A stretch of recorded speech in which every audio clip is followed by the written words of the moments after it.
네, 대단히 반갑습니다. 김태왕입니다. 기독교 학문학회 부회장을 맡고 있습니다. 인사드리겠습니다.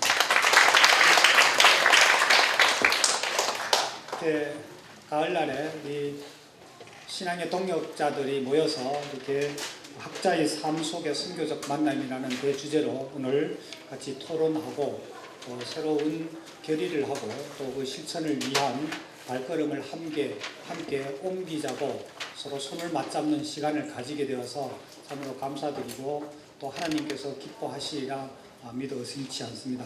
자, 그러면 2014년 제31회 기독교 학문학회를 시작하도록 하겠습니다. 먼저 시작 기도를 위해서 기독교 학문연구회 부회장님 되시는 우리 한남대 박문식 교수님 나오셔서 기도하시겠습니다. 한결같이 푸르렀던 한여름, 대지의 숲과 그 속의 나무들이 어느덧 노랑과 갈색과 붉음으로 물들고 색의 무게는 잎으로 하여금 다시 대지의 품으로 돌아가게 하는 가을의 중턱에서 오늘 30일의 학술대회로 모이게 하심을 감사드립니다. 우리 앞에 파노라마같이 지나가는 이 가을의 향연은 마치 30여 년이 넘도록 한결같이 지켜주신 우리의 작은 신앙과 학문의 공동체를 펼쳐가시는 하나님의 향연을 보는 것과도 같으며 우리는 주님의 사랑하시는 자들임을 고백하면서 그 은혜에 감사를 드립니다. 근본 학회를 통하여 학자의 삶 속에 선교적 만남이라는 주제를 가지고 학회를 열고자 합니다. 이기적 야망을 품고 경쟁적인 학문으로 무장하고자 했던 호전적인 저희들에게 주님은 다가와 주셨습니다. 주님의 세미한 음성을 들으며 이기적 야망은 점점 더 이타적 소명으로 바뀌었습니다. 세상을 정복하고자 했던 학문은 조금씩 하나님 나라를 섬기는 학문이 되어가고 있습니다. 이것은 저희들의 아이디어와 공적이 아니었음을 고백합니다. 하나님께서 이끄신 것이었고 하나님의 은혜였고 그것은 기적과도 같은 것이었습니다. 우리는 이에 대한 증인으로 서 있고 또 그 증거를 듣고 있습니다. 주님께서 이끄시는 학문으로 오늘 55편의 논문을 가지고 영광을 돌리고자 합니다. 우리 앞에 펼쳐진 학문과 선교의 장애, 지혜와 힘과 용기와 작은 결실들을 허락하신 주님께 감사를 드립니다. 더욱 바라옵는 것은 우리에게 후속 세대를 허락하시고 모든 학문의 주인은 하나님이심을 더욱 넓게 펼쳐갈 수 있는 젊은이들을 보내어 주시옵소서. 주님의 학문을 열심히 경주하는 모든 지체들마다 주님의 얼굴낯을 더욱 밝히 배울 수 있게 축복하여 주시옵소서. 오늘 이 대회를 위하여 수고하신 모든 손길과 특별히 아름다운 캠퍼스의 대회 장소를 허락하신 총신대학교 위에 하나님의 은혜가 넘치시기를 소원합니다. 대회가 잘 진행되고 아름답게 마쳐질 수 있도록 비오며 이 모든 것을 주 예수 그리스도의 이름으로 기도드립니다. 아멘. 우리 박문식 부회장님 기도 말씀에도 있었습니다만 우리 총신대학교 우리 장소도 제공하시고 우리 총신대학교의 발전이 우리 기독교 신앙인들의 후손들을 양성하는 데 큰 역할을 할 것입니다. 우리 이 시간 총신대학교를 축복하는 큰 박수를 한번 쳐볼까요? 총신대학을 축복합니다. 그래서 앞으로 이런 학회나 모임들이 총신대학교를 중심으로 많이 더 활성화되기를 바람하지 않습니다. 장수영 이 기독교 학문연구회 회장님께서 나오셔서 교회 인사를 하시겠습니다. 예, 반갑습니다. 오늘도 제가 학회장 하기 싫은 거를 떠맡기는 바람이 많다가지고 4번 했네요. 이제 끝납니다. 내년에는 이제 새 회장님께서 이제 하실 거고요. 그래서 그냥 살같이 가네요. 그래서 굉장히 그렇고요. 그냥 이번 학회를 하면서 그런 생각을 좀 많이 해봤습니다. 그러니까 정말 대학에 요즘 연구비가 많이 늘어나서 좋아하는 분들도 있는 것 같은데 그 연구비나 이런 재정이 대학에 들어온다는 것이 조금 좀 악한 부분도 있지 않나 하는 생각을 합니다. 자꾸 측정하려고 그러고요. 들어간 것들이 아프신 거냐. 과연 우리가 하나님께 받은 가르치라고 했던 소명이 그렇게 측정 가능한 건 아니었지 않을까. 그러니까 그런 생각이 좀 듭니다. 그래서 교육이라는 것이 측정 가능하다고 생각 안 할 때는 그래도 그나마 그 안에 신비도 좀 있었고 뭔가 좀 그 고상함도 있었는데 자꾸 측정 가능하게 되면서 조금 불붙듯이 이렇게 일어나기는 하지만 그 반면에 조금 좀 맛도 잃어가고 의미도 좀 잃어가는 거 아닌가 하는 생각을 합니다. 여하튼 뭐 오늘 오신 분들은 전부 다 각 분야에서 이렇게 노력하시면서 그렇게 크게 드러나지도 않고 또 되게 큰 칭찬도 아마 들으실 기회도 별로 없으실 거고 연구비도 물론 이런 그 기독교 학문을 한다고 그래가지고 많이 받지도 못하실 거고 그럼에도 불구하고 하여튼 힘들여서 애쓰시고 했던 그런 결과들을 가지고 나오셨는데 서로 많이 격려가 되고 위로가 되는 그런 모임이었으면 좋겠습니다. 오전에 이렇게 많이 오실 줄 모르고 준비한 김밥이 좀 모자라서 일찍 오신 분들한테 좀 사과드리고요. 보통은 그냥 오전 세션은 그냥 대학원생들하고만 하고 대학원생들하고 밥 먹는 이런 정도였었는데 오늘 일찍 와주신 분이 많아가지고 미처 준비를 못했습니다. 다음번에는 이제 점심 드시겠다는 분들의 사인을 받아서 부족하지 않게 꼭 준비하도록 하고요. 지금 학교 내에 큰 행사가 있습니다. 그래가지고 또 거기랑 겹치는 바람에 저희가 김밥으로 좀 소홀하게 죄송하고요. 오늘 하여튼 좀 많이 즐거우셨으면 좋겠어요. 저희 준비한 그 패널 토론도 좀 많이 참여하실 수 있도록 시간을 좀 할애해볼까 하고요. 그리고 그 세션마다 함께해서 계시기는 분들이 참 좋습니다. 아주 풍성하고 참 좋은데 나가서 많은 좋은 이야기들을 가져갔으면 좋겠고요. 하여튼 무엇보다도 오늘 부소장님 대신 오셨는데 하여튼 청신의 그 좋은 기회를 허락해 주셔서 너무나 감사합니다. 감사합니다. 예, 감사합니다. 우리 박 회장님의 마음 설레시는 게 그냥 말씀하시는데 그냥 줄줄줄 흘러나오시는 것 같아요. 어찌 할 바를 몰라 하시는 그 마음을 엿보는 것 같습니다. 늘 그 소년 같으신 마음으로 이렇게 진심어리게 학교를 인도해 주셔서 너무 감사드리고요. 우리 길자연 총신대 총장님을 대신하여서 우리 함영용 부총장님께서 우리 학회를 위한 그런 환영의 말씀을 해주시겠습니다. 예, 부총장님 큰 박수로 맞이해 주십시오.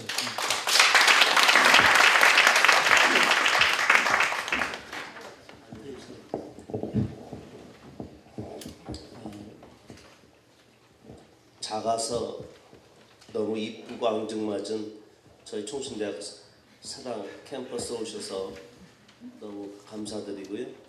오늘 이렇게 오신 모든 분들을 진심으로 환영합니다. 들어오실 때 보시면 노랗고 멀겋고 파란 걸 보셨습니다. 때로는 노란 것들은 막 이렇게 움직이기도 해요. 제가 오늘 이 자리에 서기까지 많은 어려움이 있었습니다. 마치 세차한 뒤에 비가 왔을 때의 그런 느낌이라고 할까? 대타의 기분이 그렇습니다.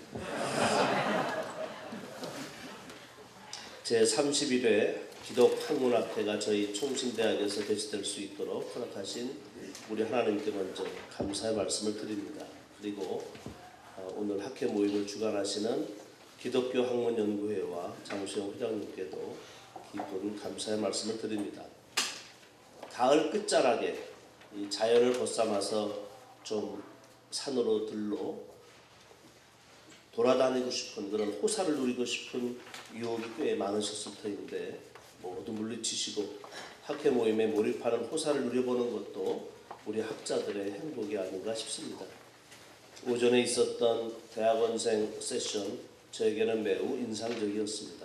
아무쪼록 오늘의 주제를 학문적으로 잘 조망하고 또 우리 학자들의 역할이 무엇인지 또 우리 한국교회가 어떻게 돕고 어떻게 나아가야 할지 한번 생각해보는 그런 의미 있는 그런 학술 모임이 되시기 바랍니다. 몹시 바쁘신 가운데서 오늘 참석해 주신 모든 분들을 진심으로 환영하고 또 저희 학교가 섬길 수 있도록 좋은 기회 주셔서 진심으로 감사합니다. 감사합니다.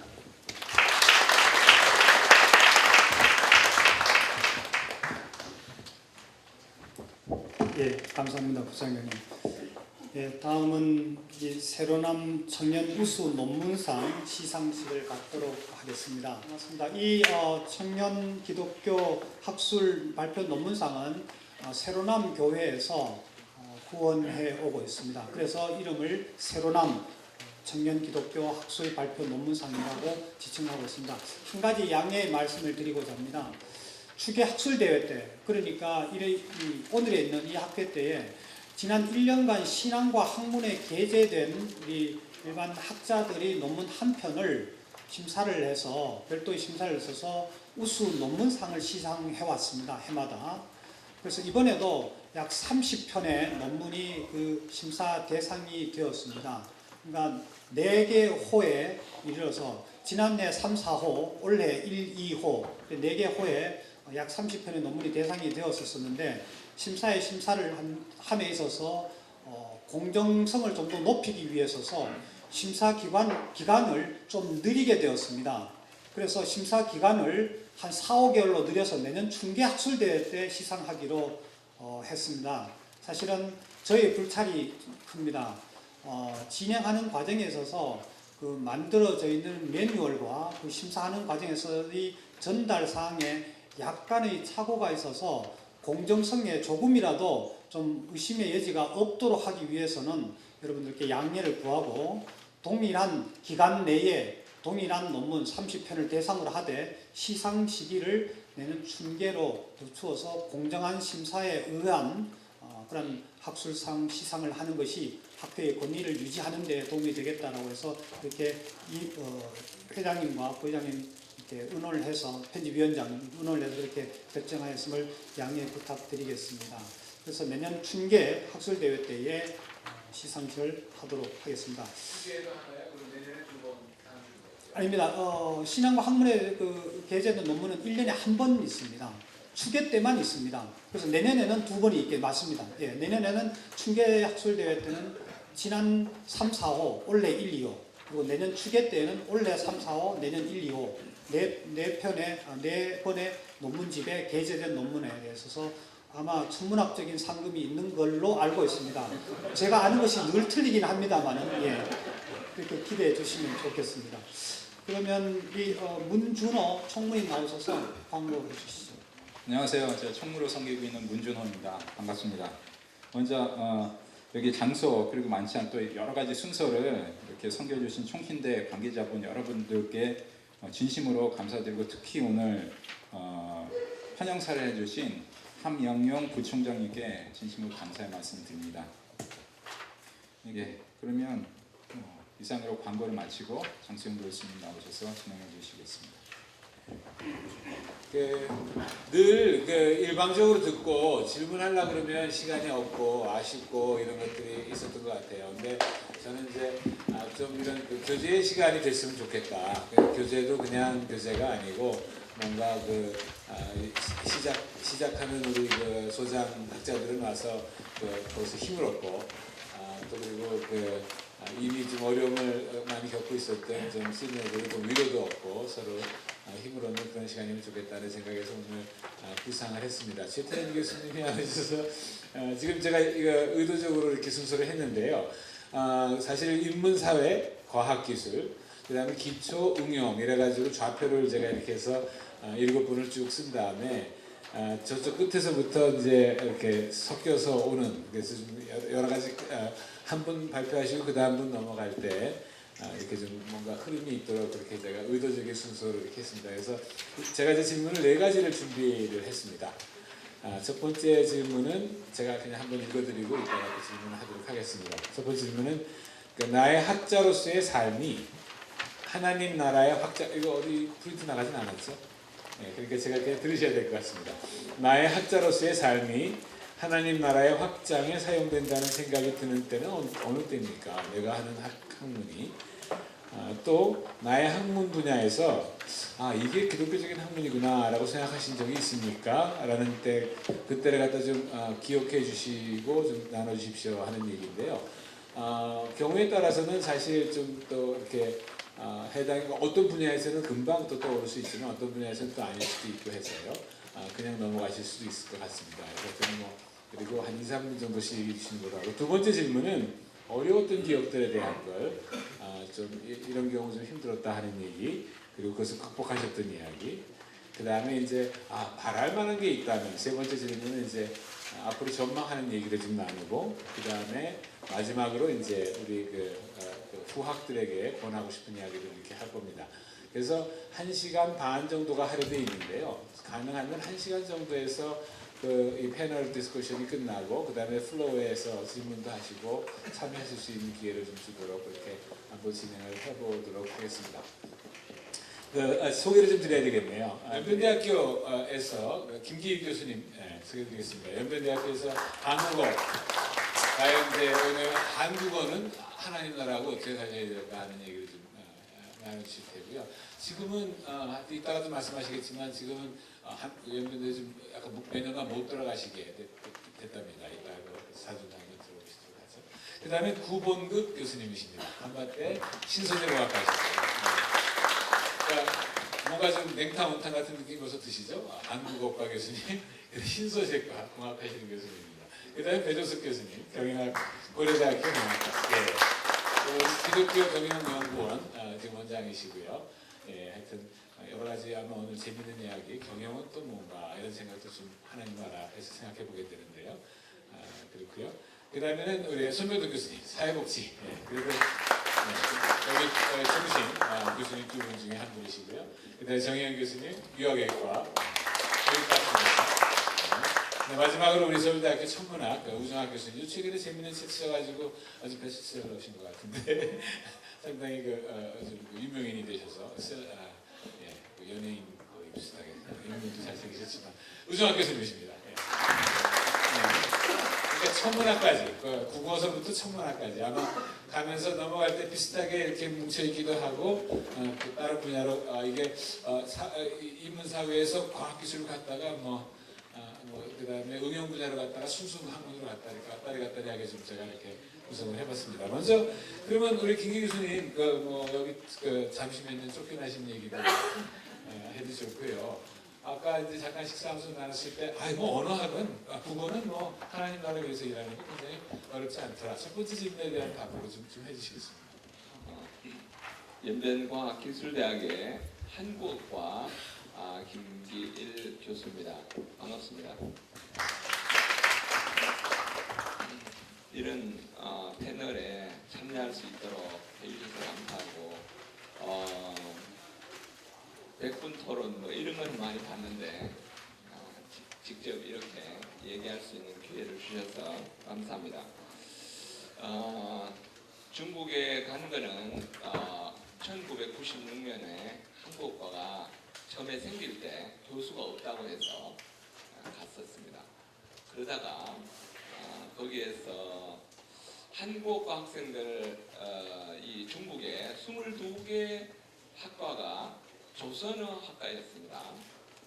그럴 때 조선어 학과를 한국어과로 바꿀 수 있는 기회가 되면 얼마나 좋을까 이렇게 생각해서 97년부터 한국어 교육의 과제와 발전 방향 이런 주제로 전국에 있는 교수들, 학과장들을 불러가지고 조선어과가 아니라 한국어과로 바꾸었는데 지금 현재 18년이 지난 현재 중국의 400개 대학에서 한국어과, 이름이 조선어과에서 한국어과로 이름이 바뀌는 역사에 제가 쓰임받았다는 것이 너무 감사한데 지금 현재는 작년 9월 14일에 추앙이 된 상태입니다.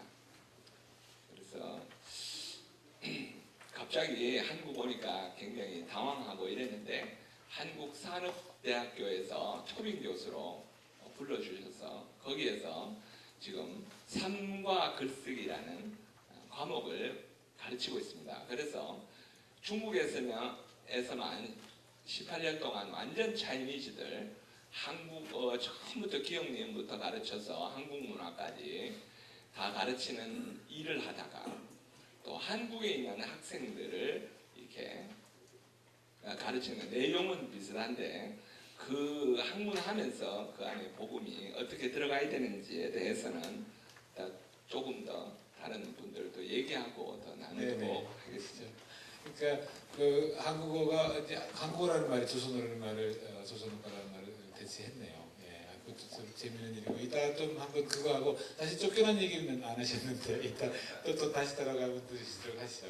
우리 구 교수님, 예, 사실은 신소재는 뭐 하나님 나라를 위하나 뭐 저 사단을 위하나 똑같지 않습니까? 참 제가 이런 자리에 와서 이렇게 말씀할 수 있게 됐다는 것이 너무 영광스럽기도 하지만 한편으로는 굉장히 부담스럽고 떨리고 그 제안을 받았을 때 이건 안 할 수 없을까 하는 그런 생각도 굉장히 많이 했습니다. 저는 신소재공학을 전공하는 교수로서 제가 하는 전공이 어떻게 하나님 나라의 연관성을 가질까라고 하는 것에 고민을 많이 해봤고요. 그래서 저는 제 전공하는 것이 어떻게 하는 것이 하나님 나라에 근접하는 것일까라고 하는 답변과 또 제가 그 공학을 함으로써 특이한 선교적 만남의 경험을 간략하게 좀 말씀을 드릴까 합니다. 신소재 공학이라고 하는 것은 다 아시겠지만 하나님이 창조해내신 물질을 가지고 또는 현재 우리가 발견한 것도 있고 아니면 아직도 창조해내신 것 중에 아직도 발견하지 못한 수많은 그런 물질을 가지고 궁극적으로 인간의 삶의 질을 위해서 사용하는 것이 신소재 공학의 주 목적이 되는 것이죠. 근데 공학적인 측면에서 봤을 때 그것이 인간의 삶의 질을 향상시키는 풍족하게 해주는 것이 하나님의 뜻이라면 어떤 측면에서 봤을 때는 그 공학적인 발견이 인간을 파괴하고 자연을 파괴하고 알지 못하게 인간에게 해를 줄 수 있는 그런 것들이 사실 많이 있습니다. 예를 들어서 우리가 많은 물질들이 똑같은 것도 화약이 예를 들어서 말씀드려서 잘 아시겠지만은 인간한테 좋은 존재였지만 또 폭탄으로서 인간의 수명을 앗아가는 것이 있었죠. 최근에 우리가 또 새로 발견된 많은 나노 물질이라고 하는 것이 새로운 어떤 특성을 줌에 있어서 상당히 좋은 물질임에도 불구하고 또 너무 미세한 물질을 만들다 보니 인간이 그것을 흡수해버려서 인간을 또 파괴하는 그런 것들이 있습니다. 그래서 저 신소재 공학적인 측면에서 봤을 때 하나님 나라와 연관시켜서 봤을 때는 저희는 그런 물질을 만들고 창조해냈을 때 과연 이것이 인간의 삶에 도움을 줄 수 있는 것인지 아니면 인간의 삶의 파괴, 우리가 어떻게 대처해 나갈 것인지 하는 그런 것들을 좀 명확히 밝히면서 연구하는 그런 측면이 아마 되지 않을까 하는 생각이 들고요. 두 번째는 제가 신소재 공학을 하면서 했기 때문에 우리 김길 교수님 옆에 계시지만은 제가 또 연변과학대학에서 1년 동안 안식년으로 학생들을 만나서 저의 전공 분야를 필요로 하는 곳에 가서 또 섬겼던 그런 부분이 있기 때문에 제 학문 공학도 요즘은 파워에 속해 있는 많은 대학에서 공학을 필요로 하기 때문에 그런 쪽에서 아주 독특한 아주 연변에 있는 조선족 학생들과 1년 동안 잘 선교적 만남을 했었다 하는 것을 말씀드리겠습니다. 다음에 말씀드리겠습니다. 중간에 파워 얘기가 쑥 지나가는데 혹시 파워 잘 모르시는 분들이 있어서 두 분은 사실은 우리 파워 연변과학대 지금 부총장님 소개로 해서 파워를 좀 대표해서 두 분 스피커를 모셨던 거였었고요. 파워는 팬 퍼시픽 우리가 팬 에이시아 아프리카까지 지금 선교사님들이 만드신 대학 거기 연합체입니다. 그래가지고 하여튼 이런 상황 항상 납니다. 그러니까 사실은 공학자들은 좀 만드는 거고요. 그다음에 결국 뭘 하느냐 중에 하나는 전부 비즈니스 하시는 분들이 생기는 것 같은데 공학자들이 마음 편하게 하도록 대교수님 비즈니스 하시는 게 하나님 나라. 제가 이제 속해 있는 기독경영연구원이 설립된 지 18년째고요. 그래서 집단적으로 경영학자들이 18년 노력해서 굉장히 뭔가 많이 나와 있을 것 같은 그런 이제 기대를 하고 있고 또 저희 실제 18년 동안 노력한 이제 출정들이 조금 있긴 합니다. 근데 이제 아시다시피 기독교적인 학문을 한다는 것은 굉장히 긴 여정이고 과정이기 때문에 그런 부분들 계속 하고 있습니다. 제가 개인적으로 경영학자로서 따지는 좀 기독교적인 어떤 고민들은 경영학을 들다 보면서 이제 계속 하는 나라의 관점에서 무엇이 문제일까를 좀 파악하고 도전하고 이런 과정이었던 것 같습니다. 가장 이제 큰 이슈가 이제 학문의 과학화 이슈입니다. 경영학이 계속적으로 마치 물리학 같은 인과관계를 계속 추구해오는 학문을 지금까지 해왔기 때문에 기본적으로 다 과학화됐다. 그래서 경영은 사회현상이 많고 기본이 많기 때문에 사실 물리현상으로 확보하기 어려운 것조차 지금 그렇게 가 있다는 걸 계속 지금 공격을 하고 두 번째는 이제 목적과 수단의 관계에서 좀 좀 철학자의 용어를 쓰면 수단적 이성의 전면화 뭐 이렇게 쓸 수 있을 것 같은데 기업의 존재 이유나 목적이 뭔지에 대한 또 기업이 사회에서 어떤 존재여야 하는지에 대한 충분한 이해 없이 효율성과 이익 추구를 해가는 그 효율성만 극대화시켜 나가는 그런 부분에 대해서 이제 문제 제기하고 인커멘셔블한 다차원적 목적이 무엇일까 이런 고민을 던지고 세 번째는 이런 고민을 좀 해볼 수 있을 것 같아요. 인간의 수단화 문제인데요. 이제 결국은 기업이 존재 목적, 방금 말씀드린 목적 수단 관계에서 똑같은 이야기인데 아까 우리 기술의 발전, 나노 발전 이런 거 말씀하실 때 인류의 삶을 정리시키는 기업의 존재가 거의 같은 거거든요. 인류의 삶을 보존하고 향상시키는 그런 궁극적 목적에 얼라인되는 그 길 속에서의 가치 창출이기 때문에 이제 그 점에 대해서는 좀 계속 고민하고 그 다음에 이제 마지막으로 제가 고민하는 건 방향성 없는 이 어떤 구조화, 제도화인데요. 경영학은 굉장히 응용학문이면서 굉장히 집요하게 이익 추구를 위해서 빠르게 변화하는 학문이라서 방향성이 어디로 가는지 잘 몰라요. 그래서 사실은 우리 세계관적 용어를 하면 구조는 많이 고민하는데 방향에 대해서 큰 고민 없이 그냥 달리만 가고 이익이 되면 추구하는 거기 때문에 이제 그런 몇 가지 경영학의 큰 이슈들을 학자로서 그냥 들여다보고 어떻게 회복 가능할 것인가를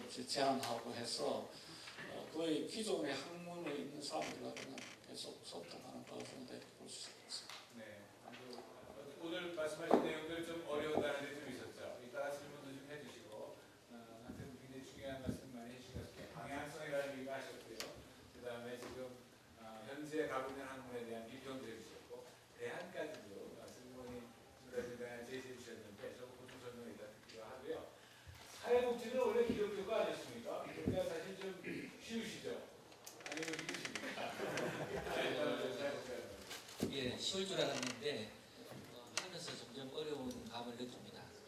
회장님 말씀하신 대로 저희가 2000년 전에 하나님께서 예수님의 구원 소식을 통해서 복음이 전파되는 바로 그 시점인 그 사도행전 2장에서부터 성령이 임하신 이후에 자신의 소유를 자기 것으로 주장하지 않고 물질을 나누는 데서부터 사실은 근대적 의미의 사회복지가 실현이 됐다고 이렇게 생각을 합니다. 그 이후에 종교개혁 때도 존 칼빈이 그 제네바에서 핍박을 피해서 제네바로 몰려드는 피난민들을 위해서 구조적으로 사회복지기관을 세워서 도우려고 노력했던 그런 부분들도 있고요. 또 교회의 본질이 복음 전파하는 것과 함께 동일하게 같은 수준에서 교회의 물질을 이웃을 위해서 써야 된다라고 구체적으로 기독교 강요에서 그렇게 제시한 부분도 있습니다. 그것이 이제 계승이 돼서 사실은 국교가 그 영국의 국교를 이룬 성공회가 처음으로 사실 그 복지를 국가적인 제도로 받아들인 그런 계기가 되기도 했었습니다. 그 이후에 전 세계적으로 사회복지의 출발은 그야말로 성경에서 사실 시작이 됐고 기독교적 정신을 갖고 해동이 됐고 또 그렇게 전파를 해왔고 또 우리나라의 선교 역사에서도 복음 전파와 함께 맹야원이라든지 고아원이라든지 또 양로원이라든지 그 사회복지 시설을 세우면서 같이 복음이 전했던 것을 볼 수가 있습니다. 그런데 그렇게 민간에서 이제 이렇게 주도했던 또는 교회가 주도했던 사회복지 사업들이 우리나라 경제가 발전되고 또 OECD 국가에 들어가면서 점점 더 세금에 의존해서 국가 기관화되는 그런 현상이 나타나고 있습니다. 그래서 개인의 어떤 도움보다는 이제 국가의 세금을 운용해서 쓰는 그런 형편이 되고 그런데 반면에 이제 그런 부분에서 좀 엄격하게 훈련이 잘 되어 오지 않았던 기독교인들에 의해서 주도되는 어떤 사회복지기관의 영역들에서 일부 비윤리적이고 비도덕적인 모습들이 좀 사회에 비춰지기도 했습니다. 그래서 그런 부분들이 사회복지를 하는데 기독교인이 정말 제대로 하고 있는가에 대한 그 비판도 일부 있거든요.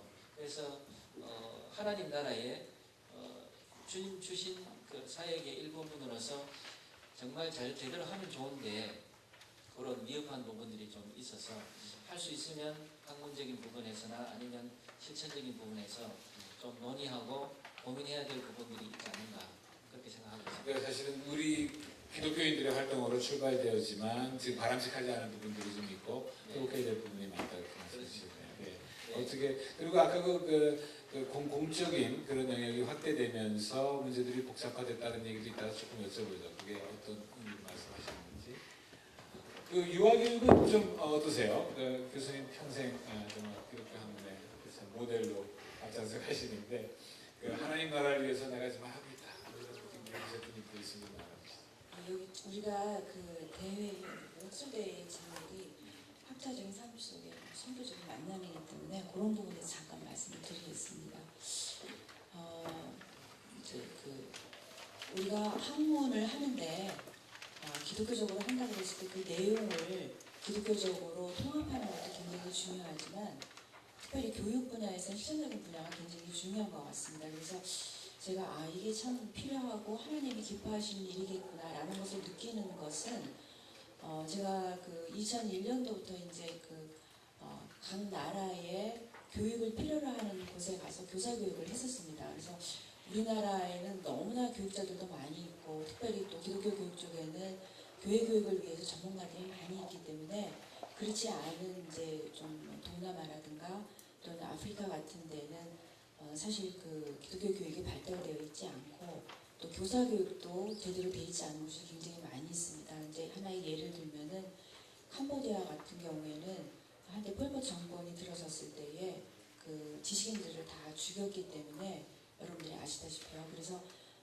그 교사를 양육하는 것이 국가적으로 한 군데밖에 없습니다. 그러다 보니까는 그 교사 교육이 제대로 이루어지지를 않습니다. 그래서 우리나라의 선생님들이 가셔서 선교를 하시면서 내리신 결론이 2년 전에 푸놈펜에 모이셔갖고 선생님들이 내린 결론이 뭐였냐면은 교사 교육을 중심으로 한 그런 그 선교가 참 필요하다. 왜냐하면은 어른들을 대상으로 교육을 했을 때에 어른들에게 변화가 일어나지 않는다는 겁니다. 그래서 7년 8년씩 한 사람 키워놓으면은 고향에 갔다 오면은 또 다시 제자리로 돌아가고 그런 모습들을 보면서 탈출구를 찾았는데 그 탈출구는 어릴 때부터 이 아이들에게 기독교 신앙을 가르쳐서 이 아이들이 이 나라의 기독교의 나라를 확장시키는 그런 역할을 하게 해야 되겠다. 그래서 이제 그 어린아이 교육을 시키기 위해서 유치원을 만들었어요. 그 성사님 사모님들이 다 유치원을 만들었는데 그 교사들이 없는 거예요. 그래서 그 교사를 키우기 위해서 교사 교육을 시작을 했는데 또 그 교사 교육을 시킬 교수가 없는 겁니다. 그래서 이제 아름아름 아는 사람을 통해서 교사 교육을 좀 시켜달라고 해서 제가 이제 몇 군데를 가서 교사 교육을 한 일이 있었습니다. 그래서 교사 교육을 하면서 느낀 게 뭐였냐면은 이들이 거의 교사 교육을 받지를 못했어요. 그리고 학교 다니면서 미술하고 음악을 전혀 접하지 못했기 때문에 인격 함양에 있어서도 문제가 있고 그래서 이제 하여튼 그래서 그 교사들을 교육하면서 우리들이 이곳에서는 뭐 그렇게 큰 지식이고 큰 능력이라고 생각을 안 했지만은 우리들이 갖고 있는 것을 가지고 우리를 필요로 하는 곳에 가서 교육을 했을 때 거기서 굉장히 커다란 하나님의 일이 되지 않았는가 그런 생각을 해봅니다. 네, 감사합니다. 네. 교사들에게 초점을 맞추셨다는 말씀인데요. 그게 또 이제 정말 하나님 나라하고 어떻게 관련들이 좀 더 자세한 얘기 나중에 듣기로 하고요. 최재형 교수님 다음번에 말씀드릴 거고요. 우 교수님 다음에 그러니까 처음 질문을 그냥 해주시면 되겠습니다. 우 교수님은 그 무신론 기자가 예수 믿는 크리스천 교수한테 와가지고 결국 예수 믿게 되는 이야기를 아주 재미나게 쓰셨는데 그 과학은 그냥 과학 아닙니까? 과학도 기독교적인 과학이 있나요? 네, 일단 뭐 제가 90년대 중후반에 기독교 한문학회 온 이후로는 굉장히 우리 엄마에 와서 일단 규모가 많이 커져서 감사한 마음이 있고요. 그래서 제가 이제 기초과학 분야를 연구를 하는데 뭐 이제 블랙홀 근처의 현상들을 주로 연구를 합니다. 이제 저에게 만약에 이제 기독교적 학문이 뭐냐 기독교적 과학이 뭐냐고 묻는다면 최소한 그 과학 분야에서는 그 방법론적으로는 이제 기독교적 과학은 없다. 저는 이렇게 이야기하고 싶고요. 가령 뭐 기독교적인 과학이 있고 비기독교적인 과학이 있고 이렇게 구분되는 이원론의 모습보다는 과학이라고 하는 학문 자체가 어차피 그 하나님의 창조 세계의 원리들을 밝히는 학문이기 때문에 근원적으로 원래 과학이 이제 기독교적인 것이죠. 근데 문제는 우리가 지금 뭐 타락한 세상 속에서 살고 있기 때문에 그 과학을 통해서 자연 세계를 보더라도 하나님을 직접 볼 수 있는 것이 아니기 때문에 그것이 이제 가려 있는 게 문제가 되겠죠. 그래서 저는 제가 생각할 때는 그 어떤 가령 그 기독교적인 과학이라고 자꾸 하기보다는 그 과학이라고 하는 학문 자체를 기독교적으로 만들려고 하는 노력은 사실은 조금 잘못된 질문인 것 같고, 가령 그 기독교적인 축구가 있냐, 축구를 그럼 기독교적으로 하려면 어떻게 해야 되냐.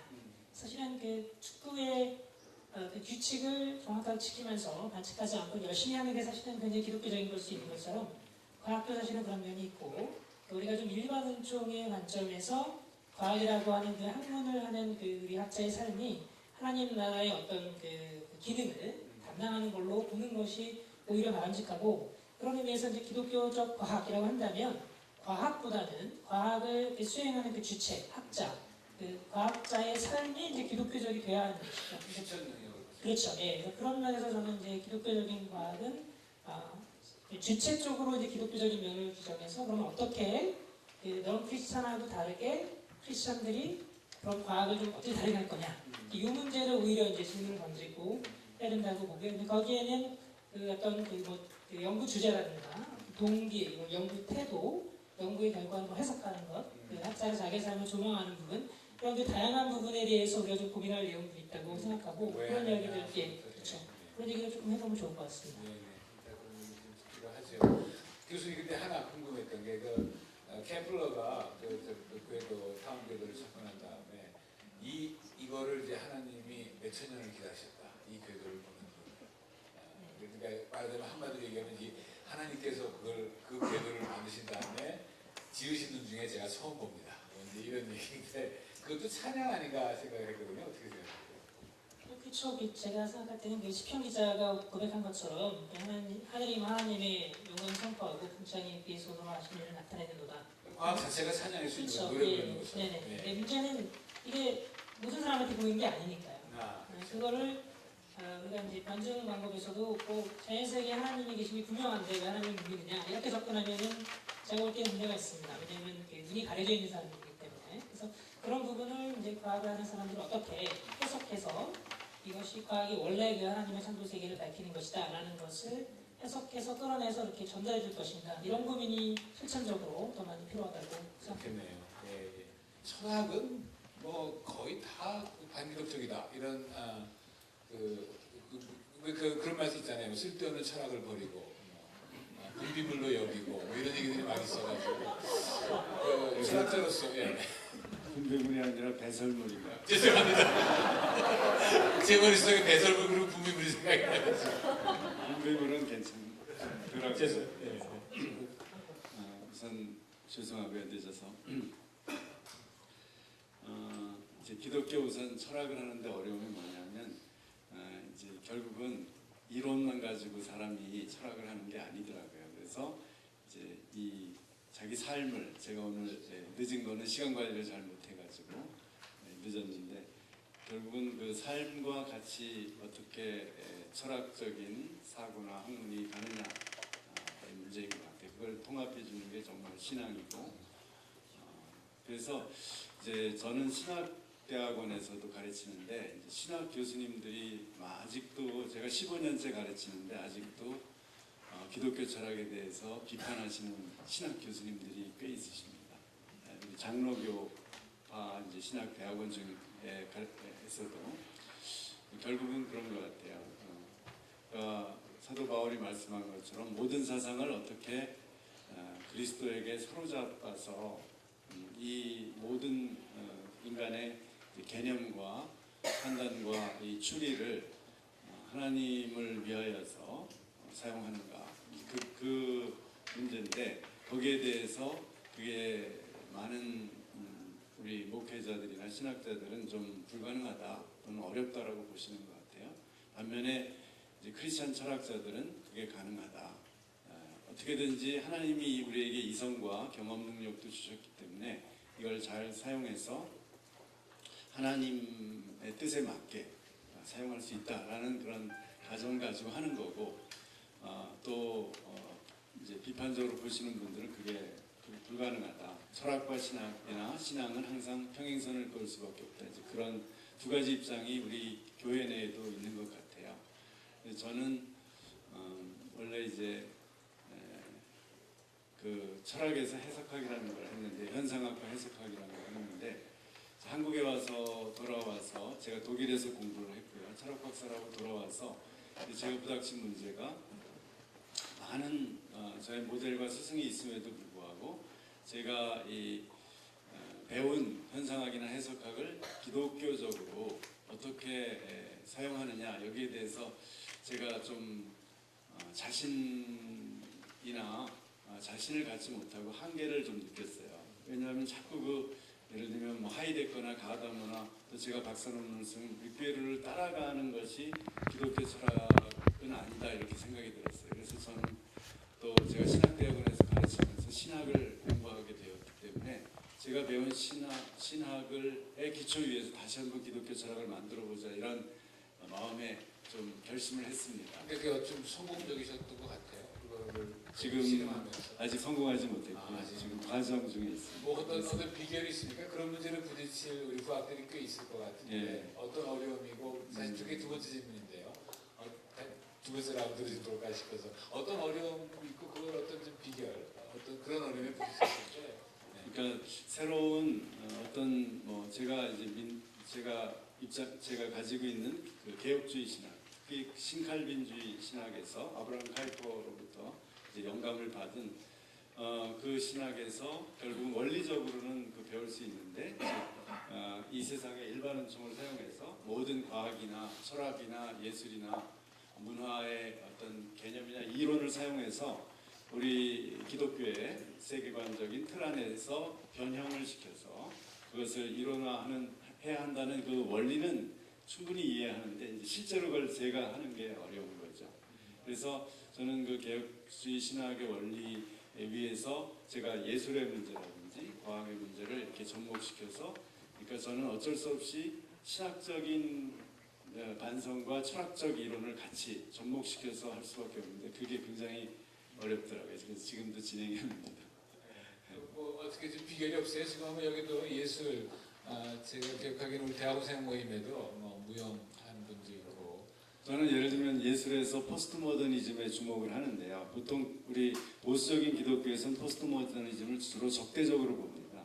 그러나 저는 이제 일반 은총론적으로 볼 때 모더니즘이나 포스트 모더니즘이나 다 하나님의 그 은혜가 그 속에 있다고 보고요. 또 죄도 동시에 있고, 어떻게 하면 이 죄의 요소를 비판하면서 이 일반 은총적인 측면들, 또 우리 시대의 문화이기 때문에 그것을 우리의 감수성에 맞기 때문에 그것을 사용해서 이제 기독교적인 해석을 할 수 있는가. 그래서 저는 포스트 모던 신표현주의를 기독교적으로, 또 실제로 많은 미술가들이 시도하고 있기 때문에 그것에 기초되는 어떤 미학이론을 철학적 분석과 신학적 해석을 통해서 이렇게 연구하고 있습니다. 특히 우리 관계에서 이번에 작년에 7명이 추방됐습니다. 7명이요? 예, 7명 중에 한 명인데 열심히 한 사람을 먼저 추방시키는 거예요. 그들이 블랙리스트를 한 30명 가지고 그 전도 열심히 안 하는 사람은 놔두고, 그 다음에 전도 열심히 하고 오래된 사람을 중심으로 추방됐을 때 과기대에서 복음 전하는, 물론 수업 시간에 공식적으로 예수 믿으라고 하기는 어렵지만, 물론 이따가 다시 한번 또 말씀할 기회가 있겠지만, 복음을 전하지 않아도 학생들이 어떨 때 가장 많이 은혜를 받느냐 하면, 자기 전공을 정말 잘 가르칠 때 학생들이 감동합니다. 오히려 예수님 믿으라고 얘기할 때 자기 전공은 별로 못 가르치면서 예수 믿으라고 얘기하면 학생들이 돌아서서 요구합니다. 자기 전공도 잘 못하면서 굉장히 공감이 되는 부분. 못하면서 예수 믿으라는 얘기를 하면 그 굉장히 학생들이 오히려 공산당을 믿게 되는 애들이 더 많아졌거든요. 그런데 자기 전공을 잘 가르치면 이야 정말 대단하다. 그러면서 저분이 믿는 하나님이 누구냐. 그래서 믿게 되는데 우리 과기대 학생들은 0% 학생들이 입학을 하잖아요. 중국에는 종교의 자유가 없기 때문에. 그러나 이제 1학년이 지나면은 한 20% 믿어요. 2학년이 지나면 40% 정도 믿거든요. 3학년이 지나면 60% 돼요. 전에는 90%까지 믿었는데 요즘 한 60%에서 65% 정도밖에 안 되는 이유는 오히려 처음에 우리 과기대에 20년 전에 갔을 때는 막 오직 그분만을 위하여 정말 그 부름받아 낯선 이 몸 뭐 어디든지 가오리다 갔는데 요즘은 연명과기대가 유명해지니까 어떤 분들이 오느냐 하면 좀 학문적으로 좀 뛰어나시는 분이 오시니까 이게 이제 이론을 많이 하다가 보니까 이게 실천적으로 보여주는 부분. 다시 말하면 두 번째를 얘기한다면 과기대 보통 우리 대학교 교수님들은 뭐 술도 드시고 뭐 이런 부분을 많이 보잖아요. 근데 연변과기대 교수님이 250명인데 아무도 술을 안 먹고 담배를 안 피우잖아요. 그러면 학생들이 어때요? 와, 자기는 중국 사람들은 술 먹고 담배 피우는 걸 기본으로 밥 먹기 전에 술 먼저 먹고 밥 먹는 사람들이 밥을 안 먹고 기도하고 밥 먹는 교수를 보면서 야, 나도 저렇게 살아야 되겠다. 이게 이제 두 번째로 말하면 예수님이 글을 안 남겨도 사람들이 예수님 믿었던 것처럼 우리가 평양과기대에도 대학이 있거든요. 근데 어떠냐 하면 복음을 못 전합니다. 그러나 뭘 보고 배우느냐? 그분들의 삶과 행동을 보고 학생들이 변화됩니다. 그 다음에 세 번째는 겸손해야 됩니다. 보통 보면 한국에 내저 대학교 다닐 때 우리 지도교수님 한 2번이나 면담했는지 모르겠어요. 그런데 우리 연명과기대는 물론 그런 마음으로 오신 교수들이지만 1학년부터 4학년까지 튜터 제도로 돼 있어요. 교수님 그때 그렇게 잘하고 겸손하게 하고 그렇게 하는데 왜 쫓겨나신 거예요? 그건 이제 그 혐의가 뭐였습니까? 성경을 너무 많이 가르치다. 그 수업 시간에. 예. 그건 따로 제가 성경 공부를 가르치다가 신학을 가르치다가 그건 다른 겁니다. 그러나 학교에서 본을 보이는 거는 그 겸손하게 그 1학년부터 4학년까지 튜터 제도로 되어 있는데 이 학생들을 일주일에 한 번씩 학생들하고 식사해요. 그러면서 이 학생들의 고민이 뭔지, 그 다음에 남자친구는 있는지, 그 다음에 여러분의 엄마가 혹시 아픈지 이거를 다 체크합니다. 만약에 한국의 교수님들이 이 정도 학생들 체크한다면 변화 안 될 학생이 있으면 나오라고 할 수 있습니다. 그래서 이렇게 체크를 하고 졸업을 하면 우리 교수님들이 여름방학, 겨울방학 때 졸업생 사육부가 있어서 그 졸업생들이 직장생활 잘하고 있는지 삼성에 잘 적응하는지 당신은 삼성 체질이 아니고 현대 체질인지 가서 다시 한번 피드백을 받아서 네가 유학을 더 하고 싶으냐 아니면 다른 회사로 가고 싶으냐 아니면 필요한 것이 뭐냐 그래가지고 우리가 입학에서 무덤까지 이런 선언으로 우리 학생들을 섬기면 이들이 그렇게 변화된다고 생각합니다. 너무 복음을 전하는 이런 부분하고는 좀 다르게 그들이 과기대 직원 중에 중국 직원 중에 50% 50%가 중국 직원이잖아요. 그들은 공산당이에요.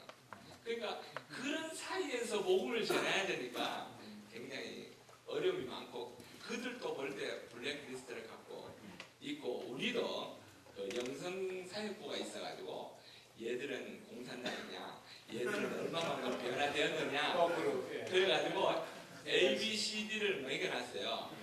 A는 어프로치 단계, B는 바이블 단계, C는 크리스찬 단계, D는 디사이플 단계. 이래가지고 성적을 매겨가지고 이들이 점점 내려갈수록 좋네요. 예, 그러니까 공산당이 모르죠. 그래서 이제 그들을 변화시키고자 일주일에 한 번씩 각 우리가 밖으로 저 학부장이 있으면 영적으로 학부장들이 있어요. 학과장들이 있어요. 이분들이 모여서 매주 기도하면서 이 학과가 지금 현재 이번 주에 어떤 행사를 하고 어떤 변화가 되어가고 있는지, 그 다음에 학생들 얼마 변하는지는 한 학기에 2번 전체적으로 체크를 네, 교수님 그 방향과 구조 뭐 이런 얘기를 그다음에 뭐 예를 들면 비즈니스의 목적이 여러 가지 멀티플이다 뭐 이런 얘기 같은 걸 하면 경영학과 교수님 아마 10분 중에 9분은 무슨 소리냐 다 끝난 얘기를 왜 다시 끄집어내냐 프라핏이지 뭘 또 다른 얘기를 하겠나. 그래서 좀 그런 얘기하니까 좀 왕따되고 그러지 않나요? 어떠세요? 그런 힘든 어려움도 좀 있을 것 같은데. 근데 요즘은 그 경영 패러다임이 좀 다원화되고 있는 것 같아요. 그래서 미국에 특히 이제 신자유주의나 미국에서 경영학 주류에 있던 분들이 이제 서서히 이런 문제의식을 가지고 있어요. 특히 이제 스탠포드나 굉장히 아주 좋은 대학 교수이시고 그런 분들이 많이 가지고 있어서 한번 들어보면 상당히 그런 쪽으로 많이 흘러가고 있어서 외롭지는 않은데 문제는 이제 그런 요즘 인문학 관심 이런 것도 많은데 조금 이제 굉장히 이제 우려하는 건 이런 거죠. 그런 것조차도 이제 인스트루멘탈하게 간다는 거. 그런 거 좋지 않죠. 인문학조차도 이제 활용을 하려고 하고 인스트루멘탈하게 수단을 하려고 한다는. 인문학 관심을 가진 것 자체는 좋은데 여전히 그걸 자네가 창의성으로 가고 혁신으로 가고 결국은 돈으로 같이 전달로 가는 그 메커니즘 폐쇄적 구조에서 빠져나오지를 못하니까 이제 그게 사실 이제 보는 거리죠. 배 교수님도 좀 힘들었다. 하나 이건 좀 힘들더라. 경영학자들하고 좀 시기적으로 한3 가지 정도 있는 것 같아요. 제가 이제 대학 다닐 때도 제가 80년대 한참 세계관 운동할 때 그래서 선생님이 되게 세지만 그럴 때는 신앙학문 통합이라는 자꾸 강조를 어른들이 하시니까 대학원생으로서 쫓아다녔어요. 세계관 같이 운동대 가서 어떻게 해야 됩니까? 하니까 경영학과 경제학 구분 못하는 분이시니까 전혀 답을 못 주세요. 경영학자한테 가서 질문하니까 본문을 열심히 하라고 그래서 도움이 될 수가 없었다. 그래서 이 책 읽으면서 한 조각, 저 책 읽으면서 한 조각 이렇게 끌어모아서 제 나름대로 이거 구성하는 그 단계가 굉장히 어려운 시기였고 그다음 한 20년 경영을 하고 나서부터는 경영학이 만만하지 않다는 걸 깨닫기 시작했어요. 이게 기업 세계라고 하는 것은 지금 기업이라고 하는 소셜 인스티튜션이 워낙 복잡하고 다변화되어서 학문으로 간단하게 정의할 수 있는 부분이 아니고 이런 생각을 해서 월드 스토프의 표현을 빌리자면 월드 포머티브 크리스천리티 세계 행성적 기독교로 기업 세계까지 딱 이해할 수 있는 방향으로 갈 수가 없겠구나 이런 나름대로의 그 권리학과 같은 느낌이 그런 때가 있어서 그때 한번 멈칫하는 이런 시기가 있었고 지금의 어려움은 좀 다른 측면 같아요. 기독교 연구를 제가 대원당을 5년째 하고 있는데 동력자 구하기 너무 힘든 것 같아요.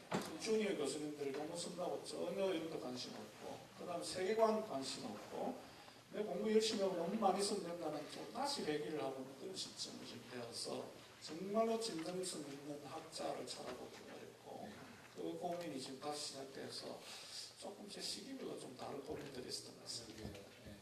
배 교수님도 외로우시답니다. 우리 젊은 학자님들 아셔서 같이. 근데 그 참 아주 묘한 아마 그 사회복지 얘기하면서 또 그런 얘기가 나올 것 같고 인문사회도 중요한 것 같고 뭐 이런 얘기로 싹 도는 것 같은 그 학문적인 분위기 속에 결국은 목적이 돈이더라. 이제 이런 그 빠져나가기 참 힘들고 그리고 그게 만만한 상대가 아니더라. 이제 이런 말씀을 드신 것 같은데 좀 기억해 두시는 게 좋을 것 같아요. 사회복지 어떻습니까? 사회복지 좀 불편하신 부분 없으세요? 사회복지에서 아주 아까 공적 영역에서 좀 어렵다는 말씀하셨는데 사회복지하는 분들 뭐 그냥 순전 인본주의자, 반기독적이기까지 한 그런 분들도 꽤 있는 것 같던데. 그런 것까지 이야기해야 되나요? 아니. 제가 그냥 느꼈던 거, 그냥 불편하셨던 것들 그리고 어떻게 호흡하셨는지 어떻게 제가 예상했던 그것과 다른 질문 하셔가지고 좀 약간 당황스러운데요. 제가 아까 이제 사도행전 2장 말씀드리면서 제가 왜 복지를 우리가 인간이 원하고 있어야 되나, 복지를 관심을 가져야 되나, 또 선진국으로 갈수록 복지국가를 지향하고 있거든요. 그래서 왜 해야 되나 이런 생각을 잠시 해봤는데 제 떠오른 생각이 사도행전 2장에 자기 것으로 주장하지 않고 내놓으니까 사실은 다 해결됐거든요. 근데 공산주의. 예? 예, 이상적 의미에서 공산주의가 이제 실현된 상황이었는데, 근데 주님이 곧 오신다 했는데 2000년 지나도 안 오시니까 인간이 사실 주님 오시면 그 복지에 대해서 신경 쓸 것도 없어요. 근데 안 오시니까 지금 현재 삶의 질을 논할 수밖에 없고 노후의 문제를 근심할 수밖에 없는 이런 상황이 된 것 같아요. 그래서 너나 할 것 없이 지금과 미래의 복지에 대해서 지금 고민을 하고 있는데, 최근에 또 공무원 연금 관련해서 지금 굉장히 그 논의가 좀 되고 있지 않습니까? 이건 조금 사족에 해당되지만 공무원 연금이 흔들리듯이 이후에 사학연금도 흔들립니다. 그래서 나중에 사학연금 그대로 다 받으실 걸로 지금 예상하시면 굉장히 믿음이 과하신 거예요. 줄어들 것이 분명하고, 거기에 따라서 노후에 생각하셨던 기대치 많지 못할 가능성이 많기 때문에 지금 어느 정도 준비를 좀 하셔야 되지 않는가 그렇게 생각을 합니다. 그거 관련해서 또 특별히 우리 성직자들 또 성직에 관련된 분들에 대해서 교회에서 그동안 너무 무관심한 경향이 있었습니다. 왜냐하면 성직자는 우리나라의 4대 공적 체계에서 해당이 되지 않습니다. 임의가입, 그러니까 국민연금 대상자의 임의가입자들입니다. 그러니까 본인이 이제 원해서 하시면 좋은데 우리 성도님들이 무슨 목사님들이 미래를 생각해서 국민연금 하셔야 되느냐, 믿음이 없다 이렇게 생각을 하시는 경향도 있기 때문에 사실은 우리나라의 70% 이상 미자립 교회이지 않습니까? 그래서 미래 준비가 안 돼 있고 또 큰 교단의 교단이어도 그 연금 준비가 거의 안 돼 있고 돼 있는데도 다 까먹고 있는 그런 상황이라서 이후에 목사님들 굉장히 우려스럽고 염려스럽습니다. 그래서 좀 이렇게 돌아가시면 교회 현장에 사회복지이시겠네요. 그렇죠. 네네. 저희 사회복지를 좀 좁게 생각하시는 경향이 있는데 그 국민연금 또 그 건강보험 그리고 또 산업재해와 관련된 네 개 이제 기본적인 공적 그 체계가 저희 사회복지에 해당이 되고요. 사학연금 또 공무원연금 그리고 구인연금까지 모든 연금과 관련된 정책이 사실은 사회복지에 해당이 됩니다. 그래서 그런데 이제 재정이 많이 들어가고 그 다음에 아까 이제 공공성 언급을 드릴 때 저희가 국가 예산이 지금 절반이 복지 예산입니다. 그런데 그 중에서 공적 연금과 관련된 내용과 또 최근에 이미 실시하고 있는 기초연금 또 그리고 장기 요양보험 또 그런 예산이 이제 무상보육이라든지 또 무상교육 이런 예산이 이제 많이 들어가고 실질적으로 서비스에 직접 제공되는 그런 부분들의 예산 상당히 적습니다. 그러니까 프로그램들을 운영하는 그런 부분. 그런데 그 중에서 이제 이전에는 교회를 중심으로 해서 사회복지 실천이 주류를 이뤘지만은 금방 말씀드린 바와 같이 저희가 국가가 나아지면서 세금에 의해서 공적 체계가 완성이 되고 또 그 세금을 어떻게 운영하는가가 오히려 교회가 법인을 세우고 사회복지기관을 운영하고 이런 데에 더 관심이 더 있어야 되는 그런 내용입니다. 그런데 저희가 이제 그런 국가의 예산을 사용하는 그런 부분에 있어서 특별히 기독교인들이 일부 좀 죄송한 이야기지만 좀 덜 훈련된 부분이 있어서 아까 우 교수님 말씀하실 때 또는 이제 연변과학에 대해서도 그런 상황이지만 국가의 돈이나 아니면 자기의 학문의 영역에서 정말 잘 윤리적으로 도덕적으로 하나님 앞에 부끄러움이 없이 잘 해낼 수 있으면 그것으로 하나님께 영광이 되고 복음을 전할 수 있는 기반이 조성이 되는데 그런데 세금을 운영하는 사회복지 관련 기관들이 만약에 좀 미흡하게 이것을 잘 운영을 못한다든지 아니면 자기의 치부의 수단이 된다든지 이런 상황이 벌어지면 상당히 문제가 됩니다. 그런데 또 사회 일각에서는 그런 문제 기관이나 문제 교회들 또는 문제 기독교인들이 하는 것에 초점을 맞추는 경향마저 있어서 소위 이제 반기독교적인 그런 성향이 있죠. 그래서 그런 부분에 초점이 맞춰질 때 사실은 지난 100년 이상 그 기독교를 중심해서 이루어진 사회복지 영역에 관련된 사업들이 상당히 타격을 입기도 하고 또 복음이 가려워지기도 하는 그런 부분도 심지어 있습니다. 그래서 저희가 많이 노력하고 있음에도 불구하고 어떤 부분에 저희들의 실수가 있을 때 그것이 부각되는 그런 면이 좀 아쉬운 면이 있고요.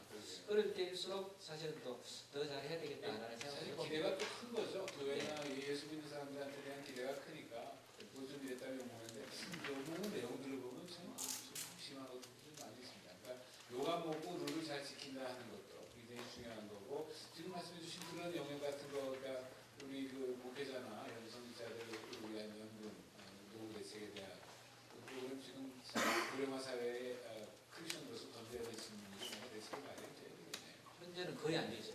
그러니까 미자립 교회와 또 그와 비슷한 상황이 있는 분들은 거의 대책이 없고요.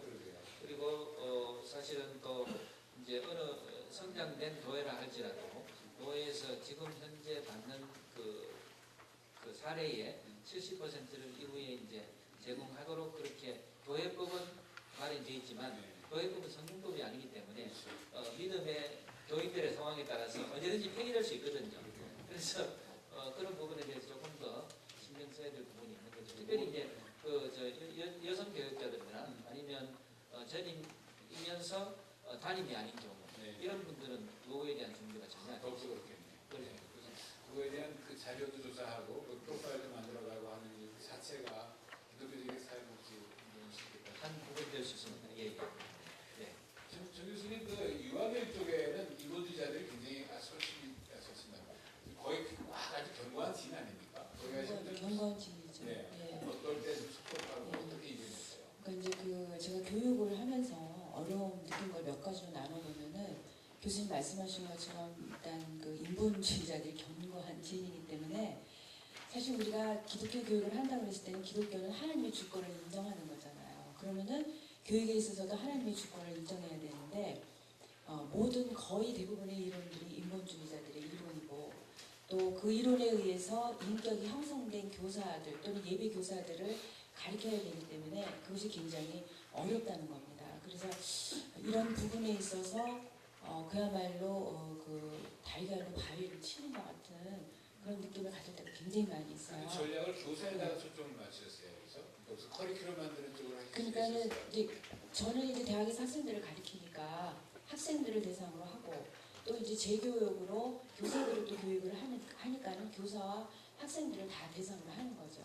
그래서 사실 우리가 아이들에게 이제 교사들이 유치원에서 그 내용을 아이들에게 가르친다고 할 때 그 내용이 사실은 다 아까 우리 우 교수님 말씀하신 것처럼 과학이 기독교적인 것처럼 그 내용이 다 기독교적이어야 되거든요. 그런데 인본주의적인 사고 속에서 인본주의적인 그 이론에 의해서 교육을 받았기 때문에 우리가 말로는 하나님 믿는다고 교회는 다니지만 우리 사고는 사실 인본주의적이거든요.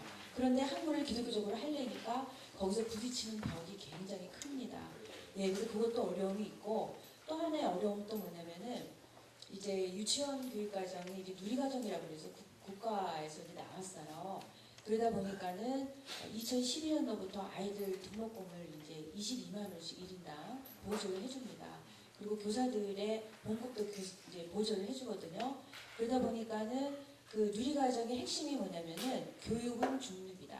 그렇기 때문에 절대로 유치원에서 기독교 교육을 하지 말아라. 예, 그거예요. 그런데 사실 우리 기독교인 교사들은 하나님의 부름받았을 때 하나님 나라를 그 교육을 통해서 확장시키기 위해서 하는 거 아닙니까? 그런데 중립을 하지 말라고 그러니까 그거에 대해서 이제 반응을 하는 게 세 가지 부류가 있어요. 교사들이. 한 사람은 한 부류는 어떤 부류냐면 그래 뭐 국가에서 중립이라고 해서 하지 말라니까 내가 아무리 하나님 앞에 소명을 받고 기독교 교육을 해야 되지만 하지 말라는 거 뭐 그렇게 구태여 할 필요가 있는가.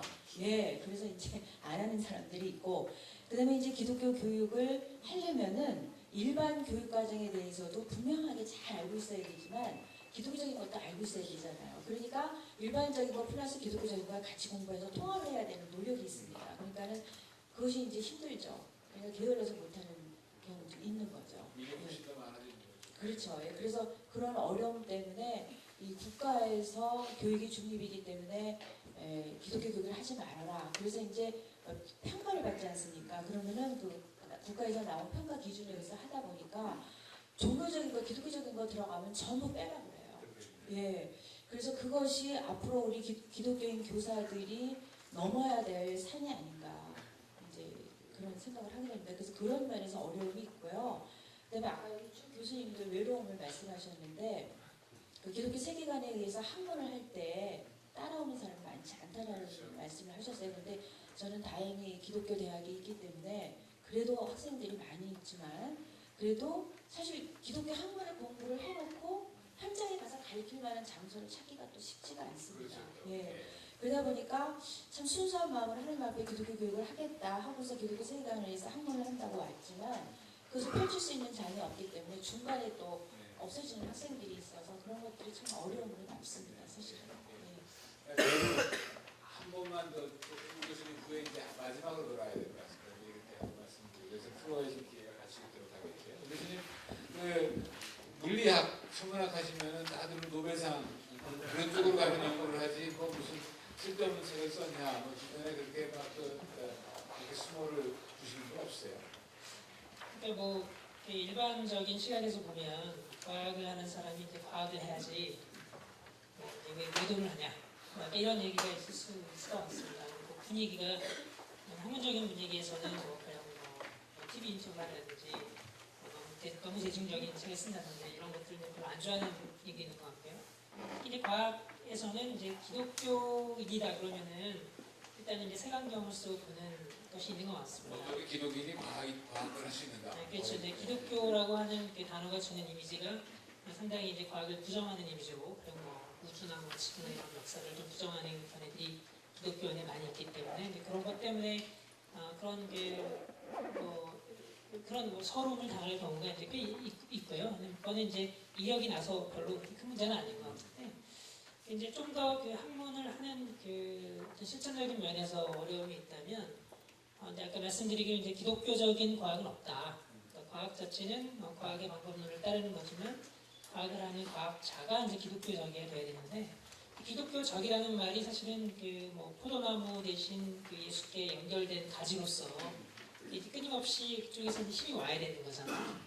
근데 이제 학문의 세계라는 게 우리가 결국 추구하는 게 어떤 탁월성, 성과, 뭐 연구비도 받아와야 되고 또 이제 뭐 연구실도 운영해야 되고 이런 부분들이 매일매일 삶 속에서 반복되기 때문에 이게 이제 자칫 잘못하면은 그 포도나무에서 이제 끊어지는 거죠. 그냥 보통 그 학문 세계의 규칙대로 그 무한 경쟁에 그냥 이렇게 쳇바퀴 굴러가듯이 가게 되는 경우는 굉장히 많은 것 같아요. 저도 뭐 계속 그런 경험을 하고 아마 이 문제는 이제 지속적으로 계속 경험이 될 것 같고 가령 뭐 대학원생을 지도한다고 해도 박사과정 학생이 이제 있으면 우리가 뭐 이제 기독교적으로 용서하고 사랑하고 품어주고 이제 이렇게 해야 될 거냐 아니면 학자로서 키워야 되는데 어디까지 이제 이제 푸시를 하고 어디까지 이거를 이제 강하게 훈련시켜야 될 거냐 이런 문제들이 이제 끊임없이 고민이 되기 때문에 사실은 이제 기독교적으로 기독교적인 태도로 학문을 한다라는 게 굉장히 쉽지 않은 것 같습니다. 그 계속 그 뿌리가 그 가지가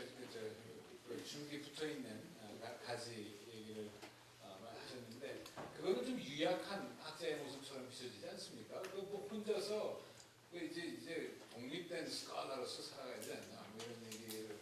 예, 이제 가장 지성적인 지성적인 면의 작업은 얼마든지 우리가 논리적으로, 합리적으로, 경험적인 증거를 통해서 할 수 있을 텐데 결국은 그렇게 우리가 매일매일 무한 경쟁의 연구도 그렇거든요. 경영학도 이윤을 추구하지만 기초과학 분야도 우리가 이윤을 추구하는 것은 아니지만 결국은 연구비가 들어와야 기초과학 연구가 가능한 거기 때문에 어떤 전 세계의 어떤 무한 경쟁의 흐름에서 벗어날 수가 없다고 보는데 그럼 과연 그렇게 우리의 삶을 매일매일 그렇게 연구하는, 노력하는 그런 삶으로 끌어가는 힘이 과연 어디서 오겠느냐.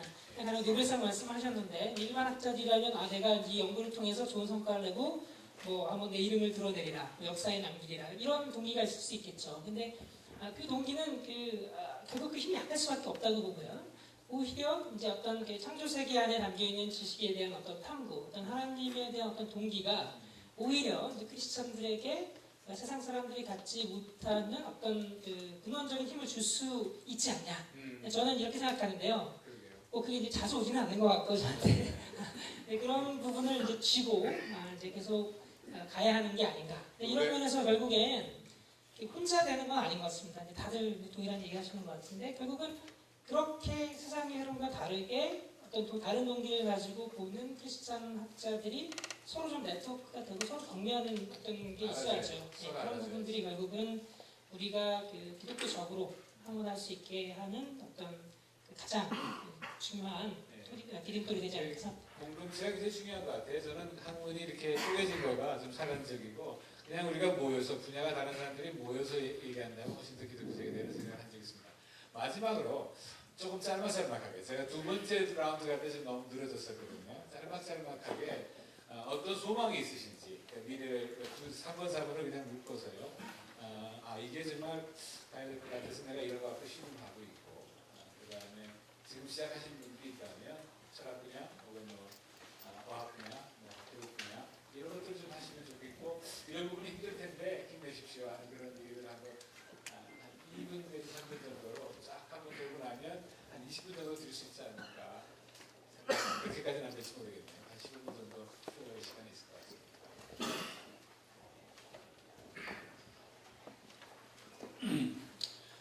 저는 나이가 이제 들어갈수록 저도 이제 50대 후반이 가까웠는데 신앙하고 우리 지식의 세계, 학문의 세계, 저의 직업하고 이렇게 통합하는 것이 제 일생의 중요한 과제고 이것을 하는 데는 어떤 지루하지도 않고 힘이 실망할 제 자신에 대해서 불완전함을 느끼지만 어떤 그 에너지가 계속 나오는 것 같아요. 그러니까 제가 어떤 사회적인 목표를 세우고 내가 어떤 유명한 학자가 되고 책을 10권 쓰고 20권 쓰고 이렇게 목표를 정해서 그게 달성됐다면 이제 그 다음에는 참 뭘 할지를 모르는 에너지가 이제 고갈될 게 쉬운 것 같아요. 그런데 저는 그렇게도 못했지만 이렇게 신앙생활을 해보니까 분명히 지성이라는 것은 직업이라는 것은 삶의 일부고 그 직업이 존재하는 이유는 내 자신의 존재 그것이 가장 핵심이고 나의 어떤 에너지의 근원이라는 걸 다시 많이 발견하게 됐습니다. 그래서 성경의 말씀대로 하면 매일매일 십자가를 바라보고 십자가의 예수님의 피를 뿌리고 전 철학자지만 이렇게 원색적으로 표현을 하는 걸 좋아합니다. 그렇게 살아갈 때 오히려 제가 철학적인 관심과 어떤 욕구, 학문적인 의욕도 더 강해지는 걸 느낍니다. 그래서 어떻게 하면 제 신앙과 제가 여태까지 한 학문을 진정으로 통합할 수 있는가? 십자가 위에서. 철학자가 아침에 내가 오늘 피를 뿌리기라 하고 서재에 들어가서 펼치는 책과 그림 올지 보고 하네요. 그래요. 그런데 여전히 동시에 이제 제가 죄인인 것을 발견하고 오늘도 이렇게 늦은 죄를 이런 갈등 속이지만 하여간 또 주님이 나를 용서하셨기 때문에 힘을 얻고 주님의 부활의 능력을 믿고 또 나가자 이렇게 생각을 합니다. 근데 그때 이제 말씀하신 것처럼 우리 공동체가 너무나 중요하다는 걸 발견해요. 우리 교회 외에도 이런 기독교 저도 학교에 있기 때문에 많은 크리스찬 동역자들을 만나고 힘을 얻어요. 또 우리가 이제 잘 못하는 것도 있어서 낙심도 될 때 있지만 그러나 역시 그 동역자가 그렇게 중요하다는 걸 느끼고 기독교 학교, 기독교 선교단체, 또 기독교 어떤 문화단체 등등 이런 여러 기관들을 결국 끊임없이 우리가 세워서 가이포가 대항했던 것처럼 국가에 대해서 대항을 해야만 되지 않을까. 네. 국가를 변화시켜가야 되지 않을까. 그게 제 첫 번째 생각이고, 두 번째는 저는 젊은이들에 대해 관심이 많은데요. 우리 제 나이 또래 되면은 이제 우리가 이제 일종의 기득권층에 있고 가베이층에 있잖아요. 지난주에 중앙일보에서 보니까 이렇게 교수들이 대학원생들을 이렇게 너무 심하게 자기 사유화하고 그런 거에 대해서 노예하는데 거기 한 항목이 아마 크리스찬 교수가 그런 것 같은데 교회에 가서 주보를 가져와라 그런 요구를 했다고 그 아주 비판적으로 그 중앙일보에 났어요. 크리스찬 교수가 아마 자기 대학원생 조그나 대학원생한테 그냥 요구한 인터넷 것을 다운을 받으시지. 꼭 집은 것 같아요.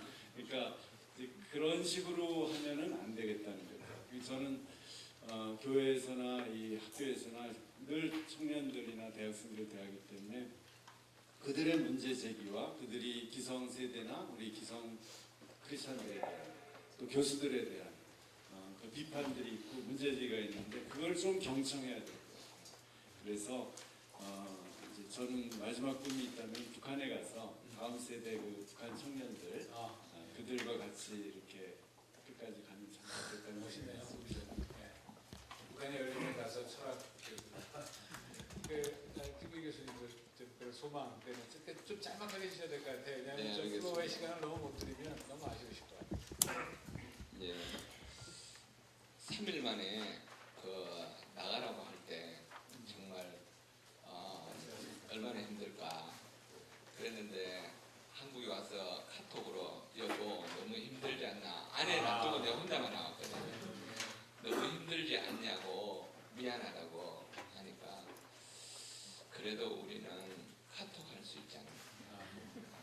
그리고 영원히 카톡 못하는 사람도 있는데 방학하면 2달 동안 우리는 만날 수 있지 않느냐.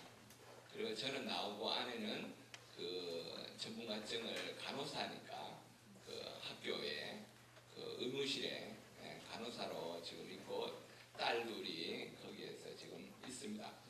근데 그거보다가 지금 한국에 딱 나오니까 이 현실이 이 사람이 왜 나왔는지 한국이 이해가 안 되는 거예요. 그리고 뭐 생활비가 있는 것도 아니고 어느 학교에서 뭐 나를 뭐 월급을 줘서 쓰겠다고 하는 것도 아니고 이거를 지금 53살에 한국에 나온 게 너무 다행 아닌가. 왜냐하면 60 넘어서 나왔으면 뭐 노후보험을 들어놓은 것도 아니고 한국에 집이 있는 것도 아니고 또 생활비가 있는 것도 아니고 이거 아무 준비가 안 돼 있는데 지난 10월 16일 국민일보 보니까 선교는 선진국인데 후생은 후진국 중에도 가장 후진국이다. 근데 오늘 70%가 복지가 안 돼 있다는 얘기 들으니까 이 부분을 다른 분도 준비하지만 나도 준비해야 되겠다. 그래서 블루 마운틴 코리아라는 해가지고 공산권 선교하다가 돌아오시는 분들을 위해서 이런 프로젝트를 해야 되겠다고 했는데 어떤 회장님이 동의한다고 강원도에 8,600평을 기증해 주셨습니다. 아직 건물을 안 지었습니다. 그러나 그거를 준비해야 된다는 걸 새롭게 깨달았고요. 그 다음에 해외 선교하는 부분에 있어서는 중국에 조선어밖에 없었는데 지금 400개 대학이 한국과가 있듯이 해외 선교하러 가시려면 한국어를 외국어로서 한국어가 있습니다. 그거를 연습해서 가면 선교의 툴로 정말 좋은 것이 아닌가. 제가 한국과 국어 공부과 갈 때는 뭐 먹고 살래 이런 고민했는데 지금 선교지에 갈 때 그게 굉장히 인기가 좋고 좋은 효력을 발휘하는 것이 아닌가.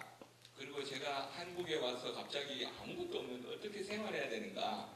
그래가지고 요즘 네트워크 마케팅을 열심히 하면서 교학하면서 이렇게 이 한국의 어려움 이거를 직접 내가 왜 안 도와주냐고 불평하기보다가 내가 이 문제를 극복해가는 걸 연습을 본을 보여주는 것이 결국은 우리가 선교사가 추방된 사람들 아니면 선교사다가 노부에 돌아온 분들이 본이 되지 않을까 그렇게 생각합니다. 예. 생각합니다.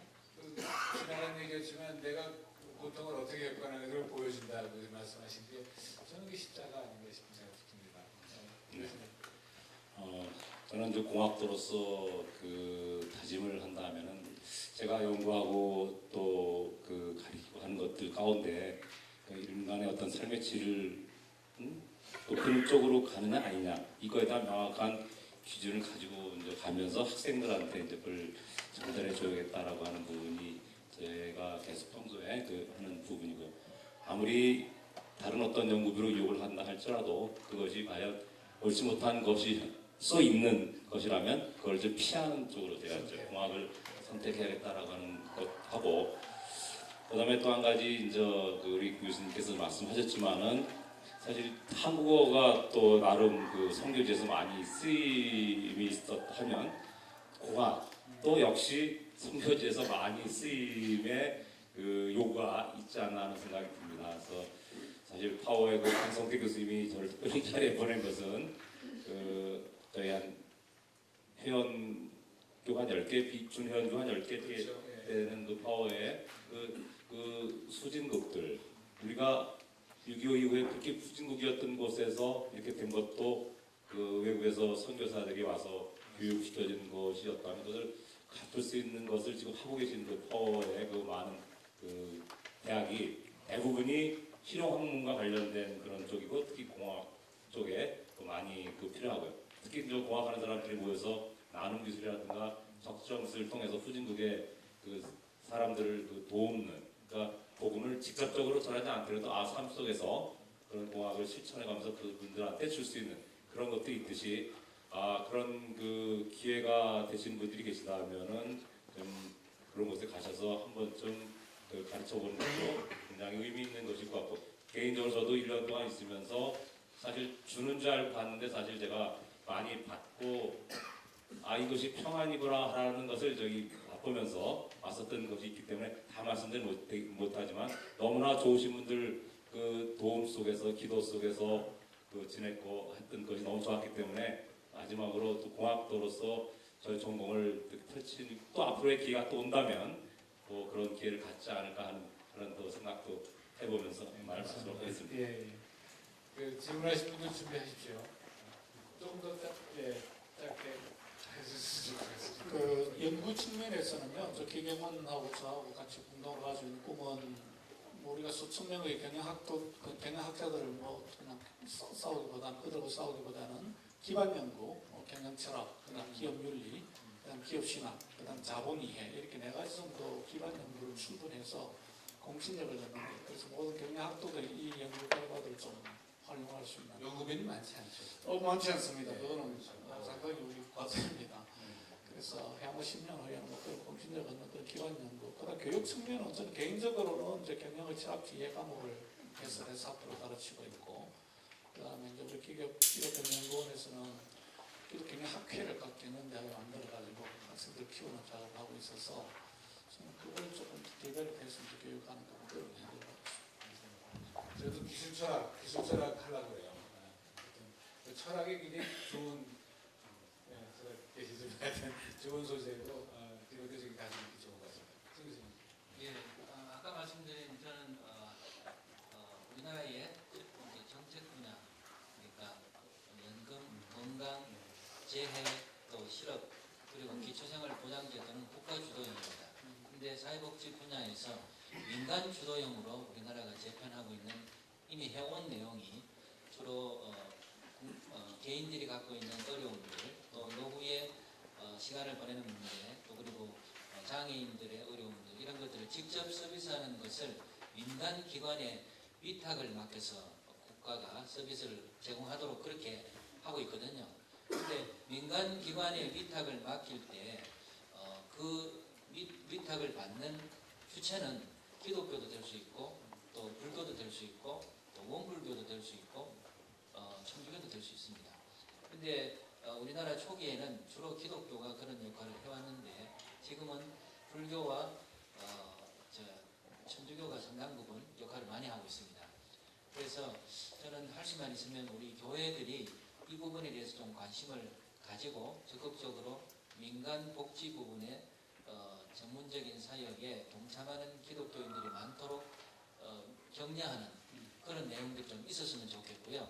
그런데 하기는 하되 적극적으로 참여하기는 하되 반칙하지 않고 예, 하도록 하나씩 하지만 예, 그거가 제 이후에 저 학문 분야 외에 해야 되는 실천적인 바람입니다. 예.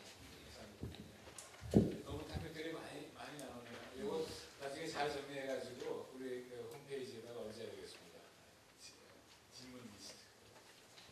다른 교수님께서 굉장히 그러니까 실용적인 걸 말씀하셨는데 저는 좀 다른 측면에서 한 가지 말씀을 드리고 싶어요. 제가 교직 생활한 지 사실 30년이 넘었거든요. 그래서 이제 앞으로 퇴직을 앞두고 얻은 것은 무엇이고 내가 그 다음에 잃어버린 것은 무엇인가, 또 무엇을 남겨야 되는가 이런 것들을 한번 생각을 해봅니다. 그러면서 제가 기독교 학문을 한다고 하면서 학문적으로는 논문도 많이 내고 연구도 했지만 그러나 그 하나님께서 과연 우리 학문을 통해서 원하시는 게 무엇일까를 생각해 볼 때 결국은 우리의 삶의 변화가 아닌가 그런 생각을 해봅니다. 그래서 참 뒤늦기는 하지만은 그러나 이 학문을 하면서 그 학문에 걸맞게 우리 자신의 삶의 변화가 일어나야 되지 않는가 그런 생각을 해봅니다. 그래서 지난 봄에 우리가 그 학술대회 할 때 송인규 목사님께서 나오셔가지고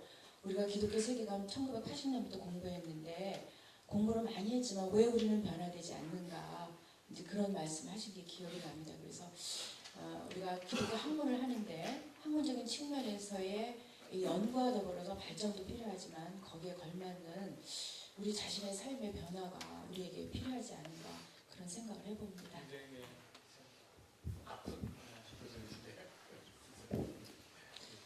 네, 저는 지금 40대 중반 정도 돼서 아직 좀 날 길이 조금 더 있는 것 같습니다.